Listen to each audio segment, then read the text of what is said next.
Well, several Republican senators are reacting to President-elect Donald Trump's pick for Secretary of Defense. Fox News host Pete Hegseth.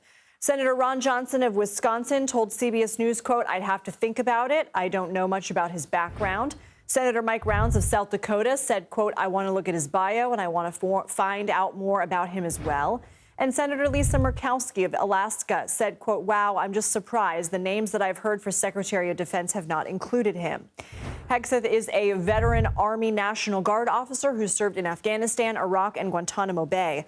The 44-year-old has expressed opposition to women serving in combat roles in the military. He has also advocated for the firing of so-called woke military leaders who support diversity and inclusion programs. For more on this, I want to bring in CBS News national security contributor Sam Vinograd. She's also the former assistant secretary for counterterrorism at the Department of Homeland Security. Sam, thanks for being here. What are some of your thoughts on Hegseth's nomination? Well, Lindsay, I've seen 4 secretaries of defense, both Republican and Democrat, up close and personal during my time in bipartisan administrations. I think it's really important to remember the key skill sets that enable a Secretary of Defense to perform his or her job effectively. The first is strong management expertise. The Department of Defense has almost 3 million individuals, a budget last year of $841 billion, 11 combatant commands, 6 branches. And the modernization of the force alone is a full-time job. So understanding how to manage a large, evolving, complex organization is a critical factor to enable a Secretary of Defense for success. I am concerned that Pete Hegseth has none of this experience. At the same time, there's an important external-facing role. The Secretary of Defense must be taken seriously on the world stage, particularly in an era of strategic competition, primarily with Russia and China.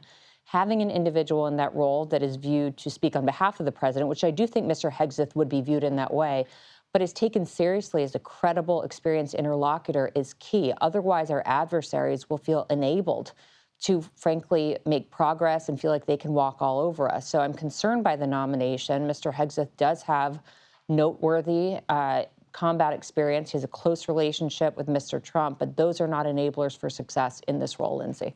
Hegseth has first to be confirmed by Congress before becoming Secretary of Defense. But what would this mean for women, LGBTQ members, and other minority members of the military? Well, today, women represent, I believe, about 16% of our armed forces. And Mr. Hegseth has said that he does not believe that women should serve in combat roles. So I do believe that if confirmed, his confirmation in his role as Secretary of Defense would have a chilling effect on both the recruitment and retention of women in our armed forces. At the same time, currently, transgender individuals are authorized to serve in our armed forces based on their identified gender. If Mr. Hegseth is confirmed, it is likely that he would look to topple that policy, which would mean that transgender individuals currently in the military would likely feel inclined to leave. And hiring individuals that are transgender, that are highly skilled, would be unlikely based upon a potential reversal of that policy. So we would ultimately have a less diverse, less fulsome, and perhaps less capable armed services at a time when we need to put all of our best assets on the field. Help us understand the diversity aspect. We know in 2021, current Secretary of Defense Lloyd Austin began requiring all members of the military to complete conduct training in an attempt to combat right-wing extremism in the ranks. He's been a strong advocate to strengthen diversity. We know that his predecessor, Mark Esper, who sometimes clashed with Trump during his first administration, took steps to improve diversity and inclusion. If those legacies are undone, what would that mean for the armed forces? Well, again, we need armed forces that are the most capable today, tomorrow, and 20 years from now, based upon the strategic threats that are facing us.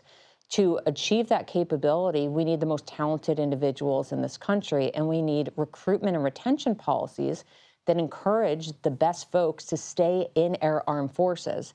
If DEI, diversity, equity, and inclusion policies are reversed, we could lose many of those very talented individuals, and we just don't have the time or the bandwidth right now to take that kind of risk, Lindsay. So I'm concerned that the potential reversal in diversity, equity, inclusion policies that currently govern our armed forces could have a real impact on the field, both the physical battlefield and all the other ways that our armed forces protect us at a time when our national security is under real attack. Sam Vinograd, thank you. Thanks.